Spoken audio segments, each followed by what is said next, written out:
Hey everyone, it's Shiny Sparky and welcome to the first bonus video of Final Fantasy IV The After Years. This video will be showing all of the summons from Final Fantasy IV The After Years, so let's do this. So yeah, you know, the main game is over, of course. I'm gonna summon Chocobo first. Because, you know, it's Chocobo, I mean, seriously. Chocobo is the freaking weakest one. And like, it's good to see a Chocobo summon. Actually, no, it's not, I'm just kidding about that. There's Chocobo, the Chocobo kick, which is actually a very weak move, I must say. Look at that. Did you see that? I'm gonna get a Sylph summon. And yes, do it on the bat. So the Sylph summon targets only one enemy. And basically it's an auto leecher, auto drain, whatever. Because you drain whatever damage you do, like you drain a percentage back. But their attack is Whispering Wind. It is non-elemental, so don't worry about, you know, it being absorbed because it cannot. And like all summons, it cannot be reflected. There we go, nice damage. Time for Ramuh. Ramuh, 30 MP summon Ramuh to attack, and this guy's the first summon to actually attack all enemies.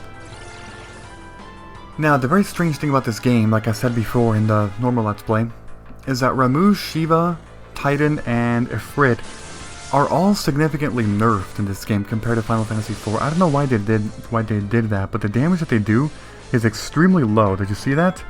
I mean, Rydia is level 66 or 67. That should not be happening. Her intelligence is maxed out. Next up is Titan. Titan is Earth Elemental. Now, Ramuh is Thunder Elemental, like I said. But here's Titan. So, any enemies that are like floating, well, it's not going to hit them. And actually, that enemy right there is kind of floating technically, so I don't know if this is going to work. No idea. But yeah, Gaia's Wrath is an Earth Elemental attack, and it did attack it, okay, nice. And that is 4 summons already. Okay, the next summon is Ifrit, the Fire Elemental summon. So, Ifrit is always notable for using a move known as Hellfire, which is a very, very powerful Fire Elemental attack. And yeah, look at that, so cool. I must say, his attack is actually quite similar in most Final Fantasies, his Hellfire move. Because, I mean, it does, like, he always goes up with the big boulder and then, you know, fire and all that stuff. It's pretty nice. Okay, the next summon is Shiva, the Ice Elemental summon. Let's do this. You know, the Ice Goddess, usually called the Ice Goddess in most Final Fantasy games. Because she is well known for her beauty and, you know, being very human-like, unlike most other summons in this game that are, like, all beast and, you know, just monster-looking, monsterish. Yeah. But Shiva always uses her, you know, staple move known as Diamond Dust, which deals heavy ice elemental damage to all enemies, except in this game. In this game, like I said, it for some reason doesn't, because they're nerfed. Look at that damage. See that? It's too low. Next up, I'm going to be doing Dragon, so Dragon, summon Mist Dragon to attack. The Dragon is a fairly unique Holy Elemental summon in Final Fantasy. The reason being is because usually the recurring Holy Elemental summon in Final Fantasy games is known as Alexander, the Great Alexander. But in this game, there is no Alexander. Instead, there's a Holy Dragon, or Mist Dragon, sorry. And yeah, it deals Holy Elemental damage. Okay, the next summon is Odin, the Almighty Odin, who is known for one-shotting enemies all the time. And in this game, it is no exception. At least I believe so, right? Yeah, Zentetsuken. Always a move that, you know, one-shots enemies, but it does not work on certain enemies, especially bosses for sure, you know. But Odin's design is actually really well, yeah, see, it missed, but there we go, I'm just showing how they look, you know. I guess you're unaffected maybe by it? Because like I said, there are some enemies that are unaffected by it. Next up is Asura. Asura always does random results, you know, to your party. Random buffing effects or whatever, but overall, pretty useful, you know, pretty useful support summon, although I never really use her much in Final Fantasy IV and in this game as well. Asura's Boon.